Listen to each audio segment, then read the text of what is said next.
Hello दोस्तों, मैं जयकांत सैनी स्वागत करता हूं आपके अपने चैनल बात IQ में। हम डिस्कस कर रहे हैं राजस्थान पत्रिका न्यूज़पेपर 8, 9, 10 मार्च, तीनों दिन का कंबाइंड है यहाँ पे। तो बने रहिए इस वीडियो में अंत तक। There is lot to know and lot to discuss. तो आइए करते हैं आज का डिस्कशन। ये सबसे पहले मैं आप बात कर लूँ, ये बात की जा रही है 8 मार्च यानी कि इंटरनेशनल वुमेंस डे। तो इंटरनेशनल वुमेंस डे ये 8 मार्च को सेलिब्रेट किया जाता है पूरी दुनिया के अंदर। और इस बार इसकी थीम थी चूज़ टू चैलेंज, यानी कि जो चैलेंज हैं दुनिया मतलब कि जो आपके सामने जीवन के अंदर जो मुसीबतें आती हैं, जो चैलेंज आते हैं, उनको चूज़ करना, उनको सेलेक्ट करना और उनके साथ जीवन को आगे बढ़ाना, ये इस बार की थीम रखी गई है, चूज़ टू चैलेंज। तो इसको लेकर चर्चा भी ये चलती है कि ये इंटरनेशनल वुमेंस डे ये हालांकि इंटरनेशनल लेवल पर सेलिब्रेट किया जाता है, लेकिन इसके बाद तुरंत 2 दिन बाद एक डे आता है 10 मार्च, 10 मार्च। इस दिन ज्योतिबाई फूले हैं जो कि सावित्री देवी फूले, जो कि ज्योतिबा फूले जो हैं उनकी पत्नी हैं, तो उनका देहांत 10 मार्च को हुआ था। अब ये इतनी फेमस पर्सनैलिटी क्यों रही हैं पुराने इस दौर में? इसका कारण ये है कि सावित्रीबाई फूले भारत के अंदर पहली फीमेल टीचर रह चुकी हैं, लेकिन इनका नाम ज़्यादा सामने नहीं आया था। ये चर्चा चलती है कि 8 मार्च जो वुमेंस डे है उसे 10 मार्च को सेलिब्रेट किया जाना चाहिए, ये भी चर्चाएं चलती हैं। तो सावित्रीबाई फूले के बारे में आपको पता होना चाहिए कौन थी। तो first Indian female teacher Savitribai Phule थी। तो ये भी आपको एक आइडिया होना चाहिए। तो इससे कोरिलेट करके मैंने आपको बताया, क्योंकि ये चर्चाएं चल रही थी कि इस डे को 10 मार्च को सेलिब्रेट किया जाना चाहिए। अब मुझे बताइए कि ज्योतिबा सावित्री देवी फूले का जन्म किस दिन हुआ था, किस वर्ष हुआ था? मुझे कमेंट बॉक्स में कमेंट करके बताइए। ये बात की जा रही है यहाँ पे इसरो की। तो इसरो की न्यूज़ है यहाँ पे, सरहद की निगरानी करेगा GISAT-1। नाम याद रखिएगा, जब ये लॉन्च होगा तो मैं आपको ज़रूर इसको बताऊंगा। तो इसरो का है ये, इसे लॉन्च करेगा इसरो। तो आने वाले समय में जब भी होगा मैं आपको बताऊंगा। तो यहाँ बताया जा रहा है कि GISAT-1 यानी कि सेट का मतलब है यहाँ पे सैटेलाइट और GI का मतलब है जियोग्राफी, जो है मतलब कि जो भू अवलोकन इसको बोलते हैं हिंदी में। तो भू अवलोकन ग्रह है GISAT-1। नाम याद रखिएगा, पूछा जा सकता है कि इसका काम क्या रहेगा। यानी कि पृथ्वी पर नज़र रखेगा, जिस टास्क के लिए इसको सेट किया जाएगा वो काम जो पूरा करेगा, भूमि का अवलोकन करेगा, या बोल सकते हो इसको बोलते हैं GISAT। तो इसकी मदद से देश की सीमाओं पर रियल टाइम पर नज़र रखी जा सकेगी। GISAT-1 का प्रक्षेपण GSLV F-10 रॉकेट से किया जाएगा। ये भी आपको पता होना चाहिए कि GISAT-1 का जो लॉन्चिंग है वो कौन से रॉकेट से होगी। तो ये है GSLV, geosynchronous satellite launching vehicle F-10। इस रॉकेट से इसको छोड़ा जाएगा और श्रीहरिकोटा के सतीश धवन अंतरिक्ष केंद्र से इसको लॉन्च किया जाएगा। ये भी इंपॉर्टेंट फैक्ट है, तो इसके बारे में आपको पता होना चाहिए। इसरो के अध्यक्ष का नाम क्या है वर्तमान में, वो मुझे कमेंट करके कमेंट बॉक्स में बताइए। ये न्यूज़ है यहाँ पे, पत्रकारिता की बात की जा रही है। तो यहाँ बताया जा रहा है कि मनोरंजन बाजार में तब्दील होता जा रहा है अब सूचना का बाजार। आप समझ सकते हैं कितनी बात इन्होंने बड़ी बोल दी है कि जो सूचना का बाजार है वो अब मनोरंजन के बाजार में तब्दील होता जा रहा है। जैसे कि हम एंटरटेनमेंट देखते हैं ना, पिक्चर देखते हैं, मूवीज जो हम देखते हैं और कुछ सीरियल्स हम देखते हैं, तो उस तरीके से होता जा रहा है सूचना का बाजार। यदि आप देखें 1980 1990 की जब हम बात करते हैं तो आप देखते होंगे दूरदर्शन पर केवल जो इम्पोर्टेंट न्यूज़ आती थी, जो न्यूज़ चैनल होते थे, सरकारी न्यूज़ चैनल होते थे, बहुत ही सटीक न्यूज़ वो लेकर के आते थे। ज़्यादा कुछ वहाँ पे होता नहीं था। ये जो अब एंटरटेनमेंट इस प्रकार का किया जा रहा है कि 24 घंटे और तमाम सारे न्यूज़ चैनल बन गए आज के समय में, तो आप देख सकते हैं किस प्रकार की न्यूज़ आपके सामने परोसी जा रही है। सिर्फ TRP के लिए लोग काम कर रहे हैं। तो ये कुछ बात यहाँ पे की जा रही है। तो ये मतलब सोचना चाहिए, जो देखने वाले हैं उनको भी थोड़ा एक बार इस पर मंथन करना चाहिए कि हम क्या देख रहे हैं और क्या न्यूज़ चैनल हमको परोस रहे हैं। तो ये सोच विचार की बात है। ये तभी होगा जबकि एक अच्छी समझ आपके अंदर होगी कि आपको किस प्रकार की न्यूज़ दिखाई जा रही हैं। आप सही गलत में फ़र्क डिसाइड कर पाएंगे कि क्या चीज़ सही है क्या गलत है। ये एक अच्छी समझ के तहत होगा। तो यहाँ से कुछ फैक्ट हैं जो कि मैं आपके सामने शेयर कर देता हूँ, जो कि एग्जाम में पूछे जा सकते हैं। ये यहाँ पे बात की जा रही है भारत का पहला समाचार पत्र। तो भारत का जो पहला समाचार पत्र है इसका नाम है बंगाल गजट। नाम याद रखिएगा, बहुत ही इंपॉर्टेंट है। पूछा जा सकता है कि भारत में पहला समाचार पत्र कौन सा था, तो ये था बंगाल गजट। किसके द्वारा, और दूसरी बात अंग्रेजी भाषा में था। भारत का पहला समाचार पत्र बंगाल गजट अंग्रेजी भाषा में था, 1780 में ये आया था और इसके कर्ता धर्ता थे जेम्स ऑगस्ट हिकी। नाम याद रखिएगा, James August Hickey, 1780 Bengal Gazette पहला समाचार पत्र। भारत का पहला हिंदी समाचार पत्र, ये भी आपको पता होना चाहिए, भारत का पहला हिंदी समाचार पत्र का नाम था उद्दंत मातंड, जो कि 1826 में आया था। आप समझ सकते हैं 1780 से 1826, ठीक 40 वर्ष बाद भारत का पहला हिंदी समाचार पत्र आया उद्दंत मातंड। इसको लाने वाले थे युगल किशोर शुक्ल। इंपॉर्टेंट नाम है, जरूर याद रखिएगा, पूछा जा सकता है एग्जाम के अंदर। सारे के सारे फैक्ट इंपॉर्टेंट है। यह बात की जा रही है पैन कार्ड के संबंध में। 31 मार्च तक पैन को आधार से लिंक कर लें, ये यहाँ पे बात की गई है। ये न्यूज़ यहाँ पे आई है इनकम टैक्स डिपार्टमेंट की तरफ से। यदि ऐसा नहीं किया जाता है तो यहाँ पे बताया है कि आपका पैन कार्ड जो है वो इनवैलिड हो जाएगा और फिर आप ITR का रिटर्न फाइल नहीं कर पाएंगे। और इसके अलावा यहाँ पर आयकर एक्ट की धारा है 272B के तहत 10,000 रुपये का जुर्माना भी लग सकता है। तो ये आप जरूर देख लीजिए कि आपका पैन कार्ड आधार से लिंक है या नहीं है। ये 31 मार्च तक का इन्होंने भी बोला है और इसके लिए आप देख सकते हैं IT एक्ट की धारा 272B के तहत जुर्माना भी 10,000 रुपये, भारी भरकम जुर्माना यहाँ पे रखा गया है। तो ये एक इम्पॉर्टेंट न्यूज़ है, इसके बारे में आपको पता होना चाहिए, अवेयरनेस होना चाहिए। तो ये भी नोटिफिकेशन एक आया है। ये बात की जा रही है विदेशी मुद्रा भंडार 584 अरब डॉलर हो गया है। बीच में कुछ कम हो गया था हमारा फॉरेन एक्सचेंज रिजर्व जो है, लेकिन अभी फिर से 584 अरब डॉलर हो गया है। आपको ये फैक्ट याद नहीं रखना है कितना हो गया है, बस एक आइडिया होना चाहिए कि हमारा विदेशी मुद्रा भंडार कहाँ पे चल रहा है, कितना है। तो आप समझ सकते हैं मोटा मोटा सा कुछ 600 अरब डॉलर के आसपास है हमारा विदेशी मुद्रा भंडार। विदेशी मुद्रा भंडार एक देश के लिए बहुत ही इंपॉर्टेंट एक भंडार होता है। आप समझ सकते हैं ये एक बास्केट है विदेशी मुद्रा भंडार की। तो यहाँ पे कई सारी चीज़ें होती हैं, डॉलर भी होते हैं, गोल्ड भी यहाँ पे रिजर्व रहते हैं और कई सारी इंटरनेशनल बैंक की मुद्राएं भी यहाँ पे, मतलब उनके रिजर्व भी यहाँ पे रहते हैं इस विदेशी मुद्रा भंडार में। इसका काम क्या होता है, इसका यूज कैसे किया जाता है कि यदि भारत को विदेशों से कुछ भी आयात करना होता है तो यहाँ से हम निकाल करके देते हैं इस भंडार में से और उसको परचेज कर लेते हैं। जैसे कि सबसे बड़ा इंपॉर्टेंट इसका एग्जाम्पल है वो है क्रूड ऑयल यानी कि कच्चा तेल। तो इसी विदेशी मुद्रा भंडार के आधार पर हम इसको परचेज करते हैं और मांग पूर्ति का जो संतुलन है भारत के अंदर वो बना रहता है इसी विदेशी मुद्रा भंडार के कारण। तो ये पता होना चाहिए आपको। कोल बेड मीथेन गैस का भंडार होता है, ये यहाँ पे बताया गया है। तो मीथेन गैस को मार्स गैस भी बोलते हैं, ये भी आपको पता होना चाहिए।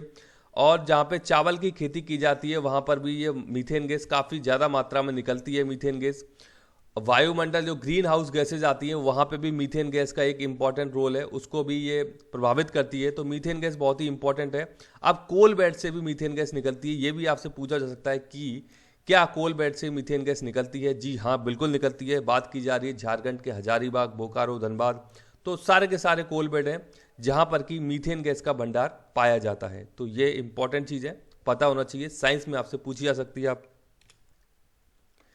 ये बात की जा रही है मोसुल में पोप ने की प्रार्थना। मोसुल कहाँ पे है, ये है इराक के अंदर है एरिया मोसुल। तो यहाँ पे पोप गए हुए हैं, ये आप देख सकते हैं, ये खंडर है। ये बताया गया है कि इराक, ईरान, ये सारे के सारे कुछ ऐसे एरिया हैं, सीरिया, यहाँ पे कि ISIS यानी कि इस्लामिक स्टेट, ये जो है इन्होंने बहुत ज़्यादा तबाही मचाई है। तो इसको लेकर के यहाँ पर ये आए हैं कि दुनिया में शांति बनी रहे। इस प्रकार से कई सारी चर्च, कई सारे जो मस्जिद हैं वो तबाह हो गई। ये पूरे के पूरा ये जो ISIS के द्वारा चीज़ें की गई, इस प्रकार की घटनाएं की गई, ये पूरा आतंकवादी माहौल जो फैलाया गया। तो यहाँ पे पोप अभी जो है ये बातचीत कर रहे हैं, चर्चाएं कर रहे हैं वहाँ के लोगों से, इराक के लोगों से, और एक संदेश दे रहे हैं शांति का कि इस प्रकार से हमें शांति बना के रखना चाहिए, इस प्रकार की तबाही को रोकना चाहिए। तो इस प्रकार की चीज़ें निकल के आई हैं। तो ये बात की जा रही है मूसुल, इराक के बारे में। ये अब न्यूज़ है यहाँ पे मराठा आरक्षण। सुप्रीम कोर्ट ने सभी राज्यों को नोटिस भेजे हैं और अब बात ये चल रही है कि आरक्षण की सीमा को 50% से बढ़ाने पर हो सकता है विचार। बहुत ही इंपॉर्टेंट मामला है। इसके संबंध में इंदिरा साहनी केस है 1992 का, जिसके तहत बात निकल के आई थी कि जो आरक्षण है वो 50% से अधिक नहीं होना चाहिए। लेकिन इसका एक अपवाद है, तमिलनाडु में 69% आरक्षण है, जिसे कि भारतीय अनुसूची है 12, उनमें से 9वीं अनुसूची में उसको रखा गया है। तमिलनाडु में जो 69% आरक्षण दिया गया है, क्योंकि वो एक विशेष प्रकार से व्यवस्था की गई थी तमिलनाडु के अंदर। पर अब ये जो मुद्दा आ रहा है, बार बार राज्य डिमांड कर रहे हैं कि 50% से हमको ऊपर चाहिए आरक्षण, जैसे कि मराठा आरक्षण को यहाँ पे इन्होंने कोट किया है। तो इसके चलते अब सुप्रीम कोर्ट बोल रहा है कि इस चीज को रिव्यू करने की बात कर रहा है वो, कि हो सकता है कि तब की व्यवस्था और अब की व्यवस्था में काफी फर्क है, तो उसके आधार पर हो सकता है कि ये आरक्षण का जो लिमिट है 50% उसको बढ़ा दिया जाए। तो इस पर अभी विचार चल रहा है, देखते हैं आने वाले समय में क्या चीजें निकल के आती हैं, सुप्रीम कोर्ट का क्या फैसला रहता है यहाँ पे। तो जरूर याद रखिएगा, एक इंपॉर्टेंट केस है इंदिरा साहनी केस 1992 का। पूछा जा सकता है आपसे कि ये इंदिरा साहनी केस कब का है, किससे संबंधित है, तो इंपॉर्टेंट केस है आरक्षण के संबंध में, ये आपको पता होना चाहिए। पॉलिटी से संबंधित प्रश्न बन सकता है। ये बात की जा रही है अद्भुत अंतरिक्ष। अद्भुत अंतरिक्ष में छटा बिखेर रही आकाश गंगा। तो ये कहाँ की बात की जा रही है? अमेरिकी अंतरिक्ष एजेंसी है नासा का एक हबल टेलीस्कोप है, हबल स्पेस टेलीस्कोप। ये बहुत ही इंपॉर्टेंट है। तो इसके द्वारा तस्वीर ली गई है आकाशगंगा NGC 2336 की। तो ये आकाशगंगा है, जैसे कि मिल्की वे एक आकाशगंगा, उसी प्रकार से ये है एक आकाशगंगा NGC 2336। इसकी तस्वीर ली गई है हबल टेलीस्कोप से। तो ये आपसे प्रश्न बनता है कि हबल टेलीस्कोप किसका है? तो ये आपको पता होना चाहिए कि अमेरिकी अंतरिक्ष एजेंसी नासा का है हबल टेलीस्कोप। इंपॉर्टेंट टेलीस्कोप है ये दुनिया के अंदर, तो ये आपको आइडिया होना चाहिए। ये बात की जा रही है रेलवे ने अभी एक हेल्पलाइन नंबर जारी किया है। तो जो भी रेलवे से यात्रा करते हैं उनको ये पता होना चाहिए, 139 ये नंबर है। आपकी सुविधा के लिए, आपकी हेल्प के लिए ये नंबर जारी किया गया 139। तो जब भी आप रेल से यात्रा करते हैं, इसके अलावा और भी रेलवे ने अपने सभी हेल्पलाइन नंबर जैसे 182, 138 को मर्ज कर यह नया नंबर लॉन्च कर दिया। यानी कि बार बार आपको अलग अलग चीज़ों के लिए नंबर की जरूरत नहीं है, आप केवल 139 को प्रयोग कीजिए। कोई आपको सुविधाओं में कोई वहाँ पे मतलब ट्रेन में जब सफ़र कर रहे हैं तो कोई आपको असुविधा हो रही है, इस नंबर पे आप कॉल कर सकते हैं। कोई सिक्योरिटी की कोई हेल्प की ज़रूरत है आपको, इस नंबर पे आप कॉल कर सकते हैं। तो ये आपको पता होना चाहिए, आप अपने मोबाइल फ़ोन में भी इसे स्टोर कर सकते हैं यदि आप फ्रीक्वेंट ट्रैवलर हैं तो। ये बात की जा रही है पूर्व राज्यपाल अंशुमान सिंह जी का निधन हो गया है। राजस्थान के पूर्व राज्यपाल रह चुके हैं ये, और राजस्थान हाईकोर्ट के कार्यवाहक मुख्य न्यायाधीश भी रह चुके हैं अंशुमान सिंह जी। 86 वर्ष की उम्र में इनका सोमवार को निधन हो गया। इंपॉर्टेंट पर्सनैलिटी है, तो इनके बारे में आपको पता होना चाहिए। पूछा जा सकता है आपसे कि हाल ही में किस राज्यपाल का निधन हुआ है, तो नाम आपसे पूछा जा सकता है। इनका नाम है अंशुमान सिंह साहब। ये बात की जा रही है एयर इंडिया की। एयर इंडिया एक PSU है, यानी पब्लिक सेक्टर अंडरटेकिंग है। खस्ता हालत चल रही है एयर इंडिया की, और सरकार फुल मूड में है इसको सेल करने के लिए। तो अब आप देख सकते हैं इसके लिए बोली लगाई गई थी, यानी कि बिडिंग जो होती है उसको बोलियां बोलते हैं।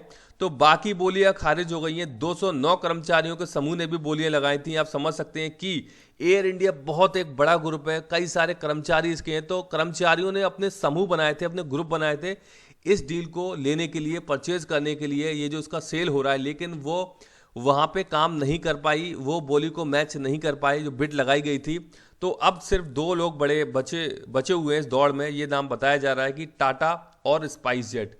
तो ये 2 बिग प्लेयर बचे हुए हैं जो कि अब यहाँ पे इसको खरीद सकते हैं।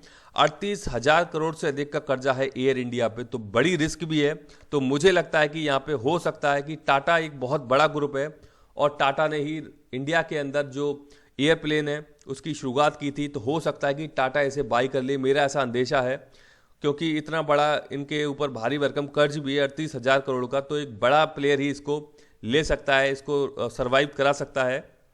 तो आने वाले समय में देखते हैं क्या चीज़ें होती हैं, क्या निकल के आती हैं। स्पाइस जेट भी एक अच्छा उभरता हुआ एक कंपनी है, इसकी अच्छी फ्लाइट्स हैं, काफ़ी सारी जगह फ्लाइट्स हैं स्पाइस जेट की। लेकिन मुझे ऐसा लगता है कि आई थिंक टाटा इसको ज़रूर परचेज कर लेगा। देखते हैं आने वाले समय में क्या चीज़ें निकल के आती हैं।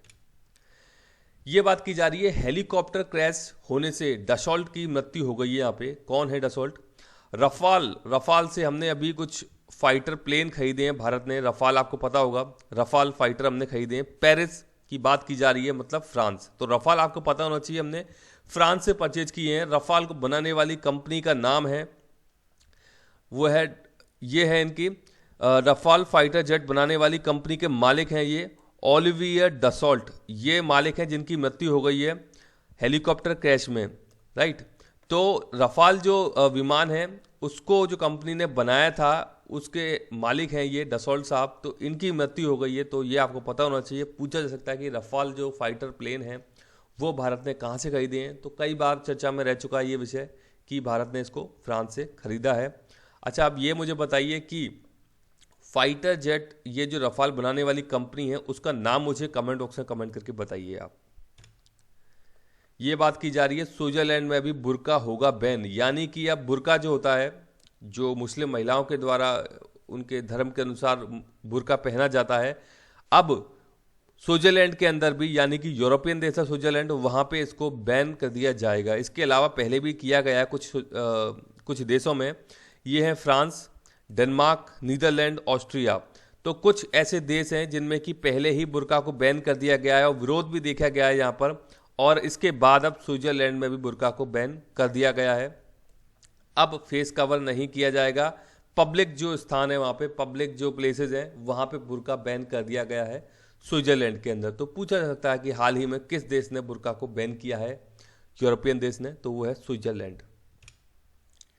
ये बात की जा रही है उत्तराखंड की। उत्तराखंड में पॉलिटिकल ड्रामा देखा गया है एक, और यहाँ पे देवभूमि में दंगल की बात की गई है। ये क्या चीज़ निकल के आई है, तो सीएम है त्रिवेंद्र सिंह रावत साहब। सीएम त्रिवेंद्र सिंह रावत साहब है उत्तराखंड के, इन्होंने अपना इस्तीफा दे दिया है। राज्यपाल का नाम जरूर याद रखिएगा, बेबी रानी मौर्य, क्योंकि राज्यपाल के नाम अक्सर पूछ लिए जाते हैं जब भी कोई ऐसा पॉलिटिकल इशू निकल के आता है किसी भी स्टेट में। तो राज्यपाल क्योंकि एक कॉन्स्टिट्यूशनल हेड होता है उस राज्य के अंदर, तो नाम जरूर पता होना चाहिए। तो यहाँ पे इन्होंने स्वेच्छा से अपना इस्तीफा दिया है सीएम त्रिवेंद्र सिंह रावत ने उत्तराखंड के अंदर, तो ये न्यूज़ पता होना चाहिए। और इसमें अभी नए सीएम का चेहरा जल्दी ही सामने आ जाएगा, तो वो भी आपको पता होना चाहिए। तो ये कुछ घटनाक्रम है उत्तराखंड की राजनीति के अंदर।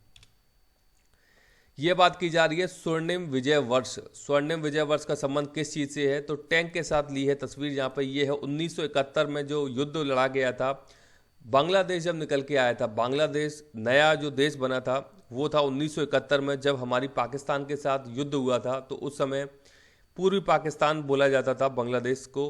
तो वहाँ पे इस पूर्वी पाकिस्तान को आज़ाद कराया था पाकिस्तान से, और नया देश बन गया था बांग्लादेश। तो उसी के उपलक्ष्य में स्वर्णिम विजय वर्ष बनाया जा रहा है। 50 साल पूरे हो रहे हैं ऐतिहासिक जीत के भारत की, तो ये बात की जा रही है स्वर्णिम विजय वर्ष की। ये बात की जा रही है दिल्ली की। दिल्ली में एजुकेशन को लेकर के बहुत ही अच्छे काम चल रहे हैं। जो आप सरकार की वहाँ पे गवर्नमेंट है, तो इनके द्वारा एक और अच्छा यहाँ पे प्रयास किया गया है कि विश्व का पहला वर्चुअल स्कूल खुलेगा, देश भर के बच्चे पढ़ सकेंगे। यानी कि देश का कहीं भी किसी भी कोने का बच्चा हो, किसी गांव का हो, वो इस वर्चुअल स्कूल में एडमिशन ले सकेगा, क्योंकि उसको यहाँ पे आने की ज़रूरत नहीं होगी पढ़ने के लिए। वो केवल इंटरनेट के माध्यम से, मतलब कि अब जो टेक्नोलॉजी आ गई है, मोबाइल कंप्यूटर के माध्यम से यहाँ पे अपनी शिक्षा ले सकेगा। इस प्रकार का स्कूल खोलने की बात कर रही है दिल्ली सरकार यहाँ पे, जो कि दुनिया के अंदर बहुत ही एक अनोखा एग्जाम्पल होगा सभी देशों के सामने। तो ऐसी बात की जा रही है। ये हैं मनीष सिसोदिया साहब, वहाँ के उप मुख्यमंत्री हैं और शिक्षा मंत्री भी हैं, काफ़ी एक्टिव रहते हैं शिक्षा को लेकर के। ये हैं अरविंद केजरीवाल साहब, जो कि चीफ मिनिस्टर हैं दिल्ली सरकार के। तो ये इंपॉर्टेंट कुछ न्यूज़ है, इसके बारे में आपको आइडिया होना चाहिए। ये है चीज़ तिलवाड़ा पशु मेला की यहाँ पे बात की जा रही है। तिलवाड़ा पशु मेला, सिरमौर इसको बोला गया है। तो तिलवाड़ा पशु मेला बाड़मेर जिला के अंदर लगता है, हर वर्ष लगता है। इम्पॉर्टेंट पशु मेला है ये। मुझे ये बताइए कि तिलवाड़ा पशु मेला में, कमेंट बॉक्स में बताइए कि कौन सी किस्म की यहाँ पे जो पशु है वो लाई जाती है, यानी कि उसकी किस्म का नाम मुझे कमेंट बॉक्स में कमेंट करके बताइए। तो तिलवाड़ा पशु मेला बहुत ही इंपॉर्टेंट पशु मेला है, और ये कब बढ़ता है उसकी तिथि भी मुझे कमेंट बॉक्स में कमेंट करके बताइए। ये बात की जा रही है थार मरुस्थल की। तो यहाँ पे क्या न्यूज़ है, थार मरुस्थल में लहलाने लगा भीमकाय बाजरा, 10 साल तक होता है उत्पादन भीमकाय बाजरा का। तो ये बात की जा रही है थार मरुस्थल की, यानी कि वेस्टर्न राजस्थान की। सबसे बड़ी आपके दिमाग में पिक्चर होनी चाहिए कि वेस्टर्न राजस्थान की बात की जा रही है और अफ्रीका के सूडान की घास लहरा रही है यहाँ पे। तो अफ्रीका एक कॉन्टिनेंट है जिसके अंदर सूडान एक देश है। तो सूडान पहले केवल सूडान हुआ करता था, लेकिन अभी नॉर्थ सूडान है और साउथ सूडान, दो देश बन गए हैं। साउथ सूडान 2012 आई थिंक या 13 बनाया नया देश, जिसकी कैपिटल का नाम है जुबा। तो ये इंपॉर्टेंट है, आपको पता होना चाहिए, देखिएगा एक बार मैप में जाकर के आप। तो यहाँ पर यानी कि सूडान की घास है जो कि मरुस्थल में अब इस्तेमाल की जा रही है। ये जो घास आप देख सकते हैं पिक्चर में, खास बात क्या है, इसका नाम है भीमकाय बाजरा। नाम याद रखिएगा, पूछा जा सकता है आपसे। भीमकाय बाजरा या जॉइंट बाजरा इसको बोलते हैं और इसे नेपियर अथवा हाथी घास भी कहते हैं। तो ये चारों नाम आप जरूर याद रखिएगा, जिसका कि यहाँ पे इनको लगाया गया है। अच्छा खासा उत्पादन देते हैं ये बाजरे का। तो बाजरे का इंपॉर्टेंट एरिया है बाड़मेर। एक्चुअली पूरे भारत के अंदर बाजरा सबसे ज़्यादा राजस्थान के अंदर ही होता है। और अब बात ऐसी चल रही है कि आने वाले दिनों में बाड़मेर के अंदर एक केंद्रीय बाजरा रिसर्च सेंटर भी इस्टेब्लिश किया जाएगा, इसकी बात भी चल रही है। तो देखते हैं आने वाले समय क्या होता है। तो ऐसा कुछ चल रही हैं चीज़ें। ये कुछ इंपॉर्टेंट फैक्ट हैं जो कि आपको पता होना चाहिए।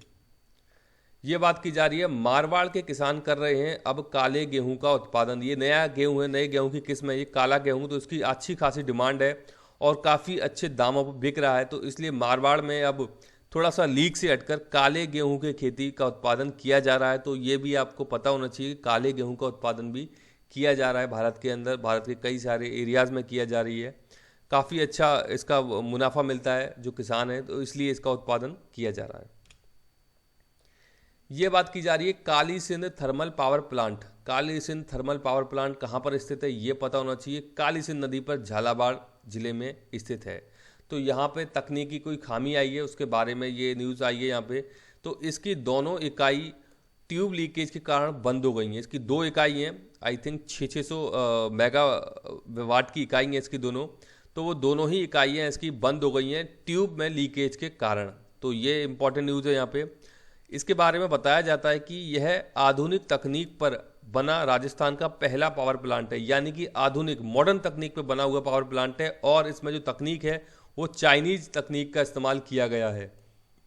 हालांकि इसमें इस चीज़ पर संशय, इस चीज़ पर विरोध भी किया जाता है कि इस प्रकार की चाइनीज तकनीक का इस्तेमाल क्यों किया जा रहा है, जिसके कि उनके पास टेक्नीशियन, उनके पास मैकेनिक नहीं है जो कि इसको रिजॉल्व कर सकें इस इशू को, ताकि ये प्लांट जो है वो बंद ना हो। ज़्यादा कई बार बंद हुआ है ये प्लांट।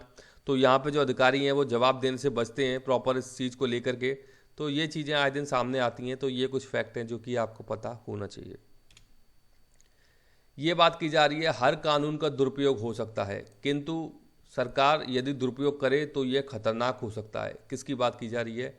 असीमित नहीं है अभिव्यक्ति की आज़ादी। तो फ्रीडम ऑफ एक्सप्रेशन इसको बोलते हैं इंग्लिश में, अभिव्यक्ति की आज़ादी। भारतीय संविधान के 19(1) में अभिव्यक्ति की आज़ादी की बात की जा रही है, यानी कि आपको संविधान ने अधिकार दिया है कि आप अपनी बात को रख सकते हैं, आप सही बात बोल सकते हैं। भारत के अंदर आपको ये संविधान ने अधिकार दिया है। लेकिन उसी के साथ साथ यहाँ पे इस पे कंट्रोल करने के लिए अनुच्छेद 19(2) में इस पर प्रबंध भी है, मतलब कि यहाँ पे कंट्रोल भी किया जा सकता है। आपकी जो फ्रीडम ऑफ एक्सप्रेशन है, आपकी जो अभिव्यक्ति की आज़ादी है, यदि लगता है कि वो लोकहित